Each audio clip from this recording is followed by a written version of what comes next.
Marami sa atin ang nakaranas na humantong sa sitwasyon ng buhay na lumapit, makiusap, humingi ng pabor sa iyong mga tinuturing na malapit na kamag-anak at kaibigan para sa iyong pangarap or oportunidad na guminhawa at umunlad sa buhay. Halimbawa, gusto mong mangibang bansa o kaya naman ay magtayo ng negosyo, datapwat kulang ka sa aspetong pampinansya.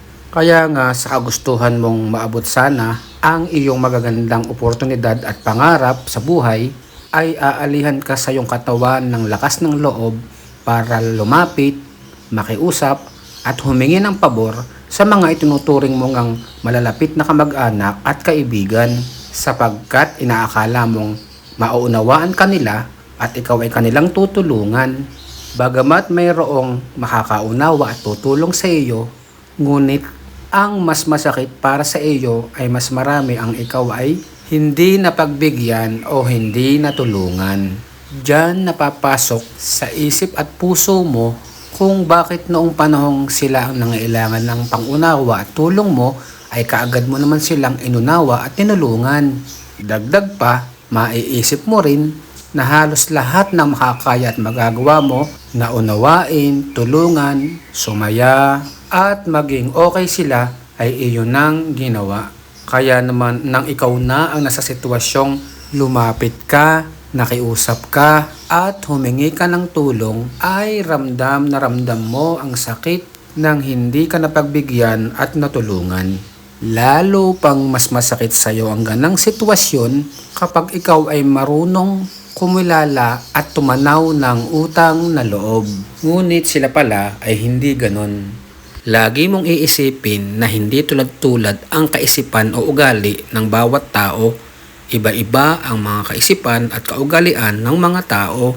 Kung kaya, ang lagi mong tatandaan ay hindi porke malalapit mong kamag-anak at kaibigan ay uunawain ka at tutulungan, lalo pa at gusto mong maging maayos at umunlad ang iyong kabuhayan, hindi lamang para sa iyong sarili, kundi sa iyong pamilya. Kaya ka nangangarap na magnegosyo o mangibang bansa.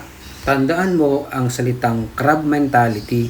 May mga malalapit kang kamag-anak at kaibigan na masayang nakikita kang bumabagsak, naghihirap o nananatiling mababa. At hindi sila masaya kapag nakikita kang umaangat at umuunlad sa buhay. Datapwat, hindi naman lahat. Meron lang mangilang-ngilan na ganan. Samantala, oo, bilang tao, makakaranas ka ng pagsama ng loob, tampo at hinanakit sa kanila. Datapwat, huwag kang magtatanim ng galit sa kanila sa habang buhay. Naku! Ay ano ba ang dapat mong gawin? Una, manalangin ka sa Diyos. Ipanalangin mo sa Kanya ang iyong mga bawat galaw at gagawin upang ikaw ay mapagbigyan at magtagumpay. Ipanalangin mo na rin silang mga malalapit mong kamag-anak at kaibigan na nag-reject sa'yo. Uy! Huwag mo silang ipapanalangin ng masama sapagkat hindi naman diringgin yun ng Diyos. Ipanalangin at ipagpasalamat mo pa rin sila sa Diyos.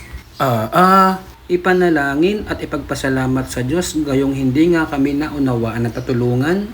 Oo, tama yon mga kapaps at mga kamams. Ipapaliwanag ko sa iyo sa pangalawang hakbang mo na gagawin.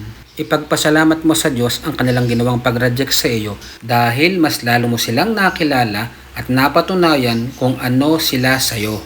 Idagdag pa, yung ginawa nilang pag-reject sa iyo ay gawin mong tungtungan at inspirasyon para lalo kapag magpursige na maabot mo ang iyong oportunidad at pangarap na makapagnegosyo o makapangibang bansa, hindi lang para sa iyong sarili kundi para sa iyong pamilya.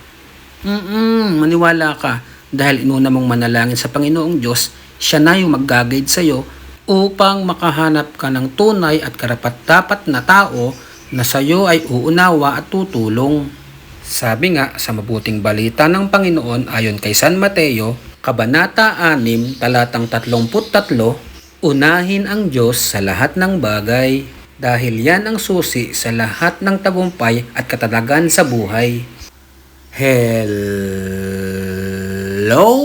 mga kapaps at mga kamoms, kumusta na kayong lahat diyan? Magandang buhay!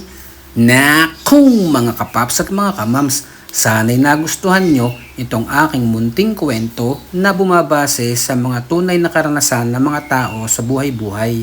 Nawa, sa tulong ng Diyos ay ma-inspire kayo na huwag mawalan ng pag-asa at patuloy na mangarap sa buhay at abutin ang inyong pangarap sa tulong ng ating Poong May Kapal. Samantala, inulit ko na itong video para mapanood ninyo ang religious tradition sa Barangay Daine, Indang, Cavite na tinatawag nilang talad at yung isa naman ay tinatawag na layran. Ang talad ay siyam na gabing panata ng bahagyang paggalaw o pag-indak sa saliw ng pagpupuri sa Panginoong Hesus, habang ang layran naman ay talagang isang tradisyonal na sayaw matapos ang talad sa himig ng awiting Layran, layran, layran, layran, layran, layran, layran, layran, layran, layran, layran, layran, layran, kaya tinawag na layran. Kung kasabihang only in the Philippines, dito sa amin sa bayan ng Indang, Cavite, ay only in Barangay Daine lamang buhay na buhay pa rin ang ganitong religious tradition. Ipinagmamalaki namin na bahagi na ito ng mayamang tradisyong pang-espiritual o paniniwala ng mga Indangenyo. Hala mga kapaps at mga kamams, panoorin na lamang ninyo ang video. Okay, thanks for watching. God bless and I love you all. Mwah mwah, chup chup, wags!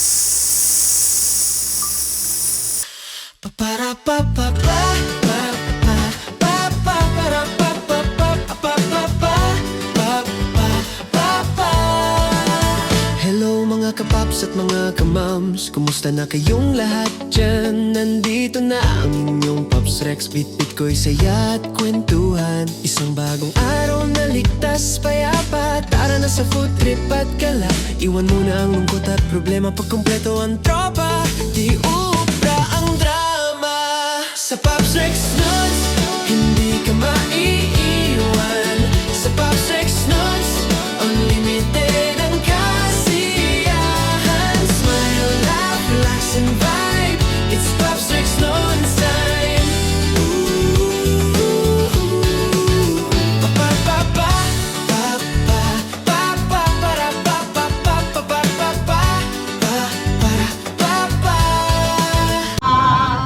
Magbagong alaala, mag-iibang tulala. Magbagong alaala, ang bakrut na Virgo, ang imunay magbago. Ang bakrut na Virgo, kami.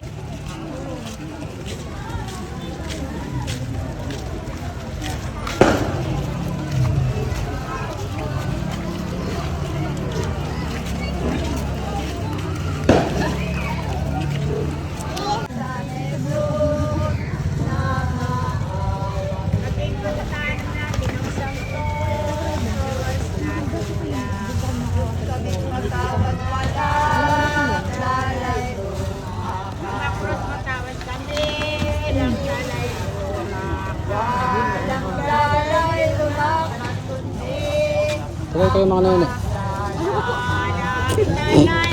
Nagtago ka. Nagtago ka. Kahit sa camera. Ito yan, kagagandang babae. Kami magka-boyfriend kayo dito sa vlog ko eh.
yung mga banda,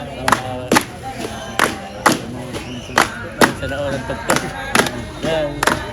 Para